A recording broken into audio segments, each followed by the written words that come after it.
Livro de Atos dos Apóstolos, capítulo 4, verso 32 a 34. E era o coração e a alma da multidão dos que criam, e ninguém dizia que coisa alguma do que possuía era sua própria, mas todas as coisas lhes eram comuns.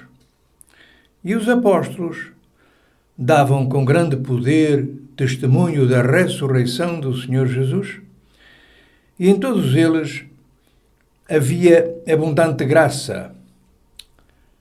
Não havia, pois, entre eles necessitado algum.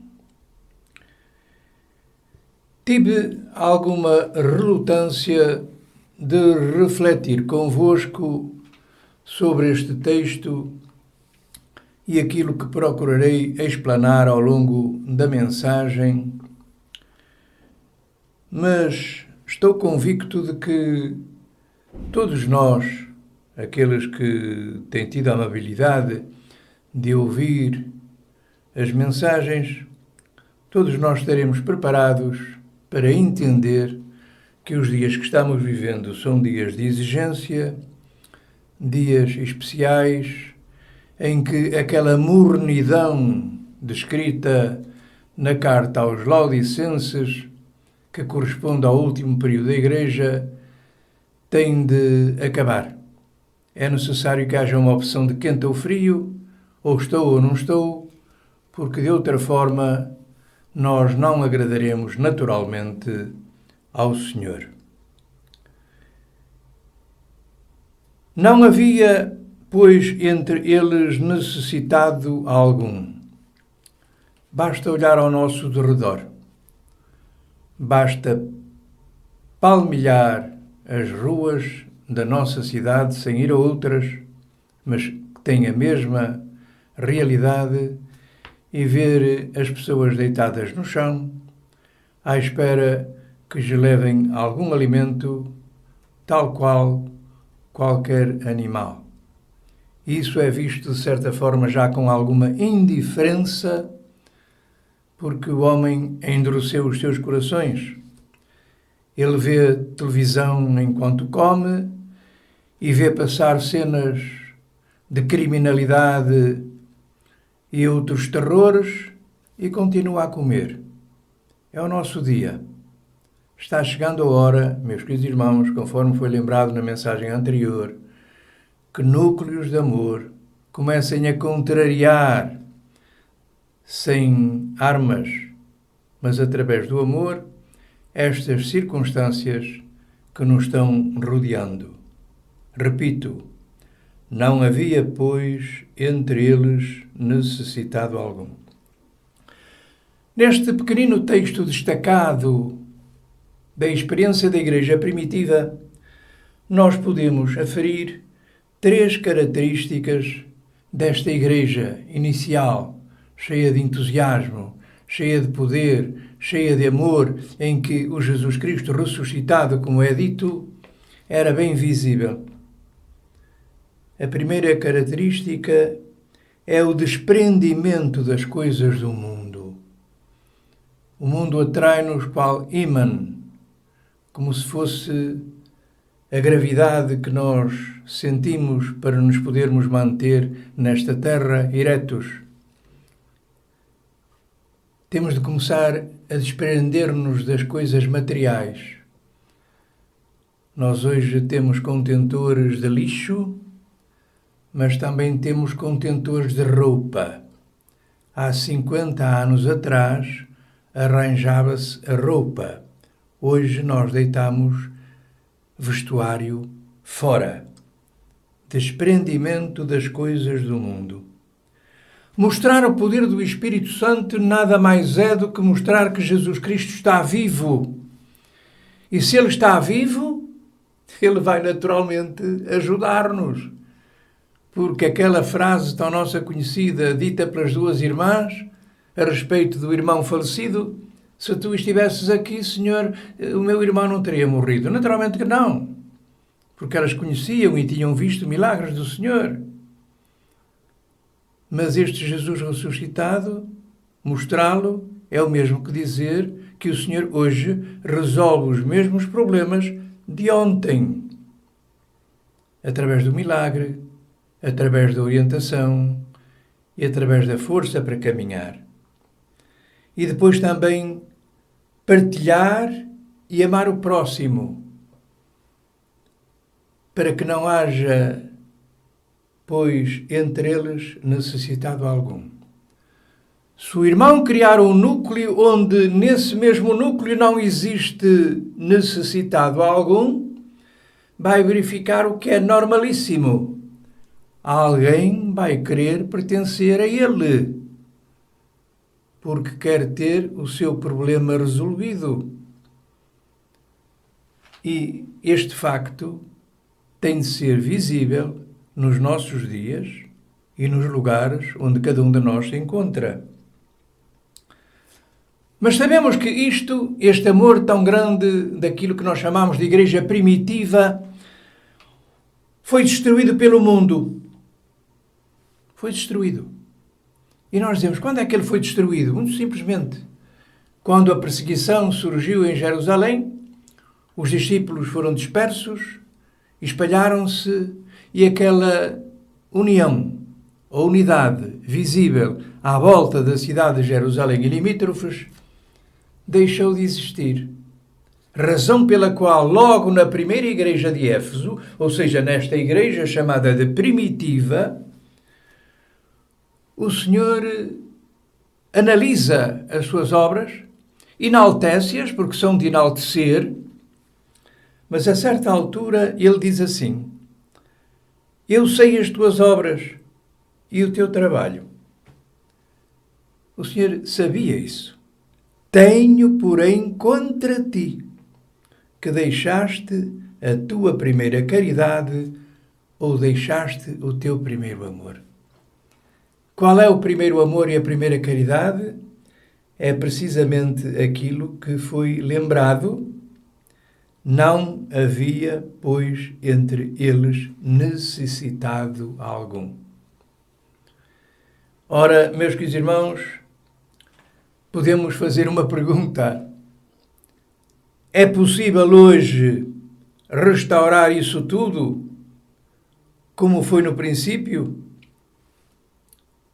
Eu diria, na minha opinião, não naturalmente em grandes comunidades, porventura, número de pessoas, mas em pequenos núcleos.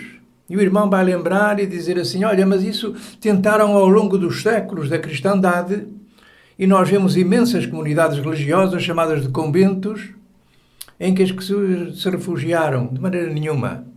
Os núcleos que eu estou falando não têm paredes, não têm portas e têm liberdade de entrar e liberdade de sair.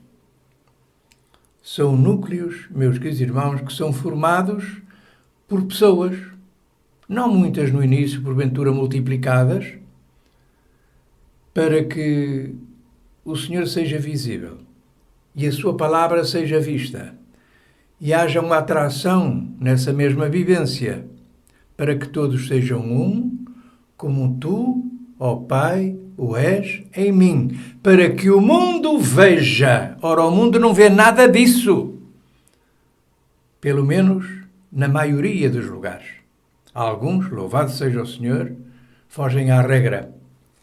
Um dia, meus irmãos, já lá vão muitos anos, foi no ano 2012, o Senhor contou-nos uma parábola. Ele mesmo a ditou.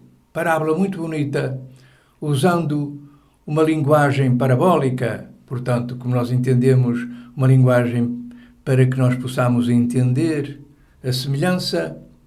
Eu vou ler para os irmãos, pausadamente, para que cada um possa meditar em cada palavra. 5 criaturas se encontram na margem e observam o mar. O mar, como sabemos, é o mundo. Era inatingível o seu fim. Era grande a sua extensão e riqueza. Essas criaturas eram crianças que, na sua inocência e fé, tudo aceitavam. É o que nós somos, crianças inocentes que aceitamos ser realidade ou poder ser realidade. Um teve a ideia de construir um barco. Juntaram-se mais dois e começaram. Era um bote pequeno, mas bonito, ligeiro e espaçoso. Os outros olhavam, acreditavam na obra. Um era mais velho, o outro era bebé. O barco nasceu e eles colocaram lá formiguinhas. Elas não conheciam o terreno, mas sabiam trabalhar. Viviam em comunidade e assim queriam continuar. Até a formiga mestra trabalha. Todos trabalham, todos se defendem e todos se ajudam. Colocaram o barco no mar e este começou a navegar. Navegar em direção ao infinito dos homens. De repente, o pequenino olhou e não via um barco, mas uma frota de barcos. O idoso olhou e não via barcos, mas eternidades de luz. De repente, as formiguinhas povoaram a terra. O que representa este barco? Quem são estas formiguinhas que não sabiam, só sabiam trabalhar e mais nada e tentaram? Somos nós.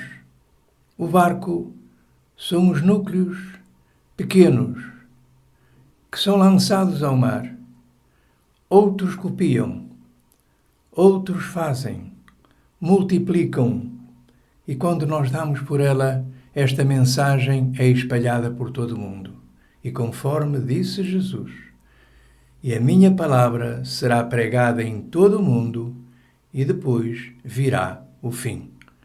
Hoje, mais do que em qualquer época, é possível, em fração de minutos, colocar qualquer mensagem nos confins do planeta e multiplicá-la para que milhões ao mesmo tempo possam analisá-la e, conforme a promessa do Senhor, quando isso acontecer, quando todos tiverem conhecimento, Ele virá.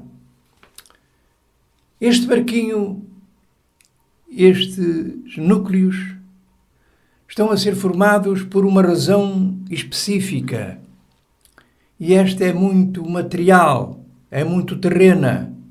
É preparar um lugar de refúgio para que realmente, quando chegar, ou quando chegarem aqueles dias menos agradáveis, embora os nossos de hoje já o sejam, mas vão ser piores, haja um espaço onde as criaturas se possam refugiar. No nosso meio, e por revelação do Senhor, esses lugarzinhos são chamados de Santos Montes do Senhor, como Ele mesmo nos apelidou. E no grande Evangelho de João temos a menção de um lugar como este, na cidade de Afec, liderada por um comandante romano convertido chamado Pelágios. Eu vou citar o relato que está no grande Evangelho. Haverá quem pergunte: qual o efeito posterior entre os pagãos de Afec e quanto tempo levou para aderirem à fé em mim? Respondo que no decorrer de um ano não mais havia um pagão na cidade e arrabaldes. No início houve correntes contrárias. Após a minha ascensão, visitei especialmente aqueles lugares e transmiti aos convertidos o consolo pleno e a justa força para agirem em meu nome. Por ocasião das grandes tribulações em Jerusalém e na Judeia a cidade da fé que serviu de refúgio aos judeus convertidos à minha doutrina. O comandante fundou uma comunidade sem pompa, que manteve o seu nome após eu o chamar para junto de mim. Viveu mais 30 anos após a minha ascensão. Esta foi a realidade do tempo do Senhor. A nossa serão os santos montes, estes refúgios para os dias do futuro, que não serão, infelizmente, como disse, agradáveis. E agora perguntamos e respondemos ao mesmo tempo. Alguém gostaria de entrar, de fazer parte, de lutar em oração por estes santos lugares ou santos montes, onde possa habitar a paz, a concórdia, o amor, e se possam refugiar todos aqueles que estão em necessidade e em fuga das circunstâncias? Cada um responderá por si. Da minha parte, há muito tempo, eu já disse ao Senhor, estou pronto. Mas, atenção, para que esta prontidão seja real, ponderada, conscienciosa, ela tem de tomar em atenção os 3 fatores citados há pouco. Primeiro, desprendimento das coisas do mundo. Aquele que não deixar pai, mãe, filhos, negócios, tudo isso, por amor de mim, não é digno de mim. Este deixar, meus irmãos, não é sair porta fora das responsabilidades, é colocá-las no seu devido lugar e não sermos atraídos por elas. Mostrar o poder do Espírito Santo é precisamente recebermos aquele Pentecostes que o Senhor disse que era o nosso, para que o seu poder seja manifesto ao nosso redor e cada um possa verificar, pela experiência, que este Jesus proclamado continua tão vivo como no dia ou nos dias em que ele andou nesta terra. E depois, partilhar e amar o próximo. Partilhar tudo. Conforme na mensagem anterior nós lembramos, porque esta reflexão ou esta mensagem de agora nada mais é do que a continuação da outra, mostrando a evidência que o Senhor está preparando pessoas para fazerem parte destes núcleos e lugares que vão estar disponíveis para receber as pessoas em necessidade. Digamos que queremos ir. Oremos para que sejamos capacitados. Peçamos ao Senhor para que Ele possa mostrar aonde nos quer colocar a cada um de nós. Que o Senhor nos abençoe. Nós citamos, meus irmãos, do grande Evangelho de João, o capítulo 118 do volume 10.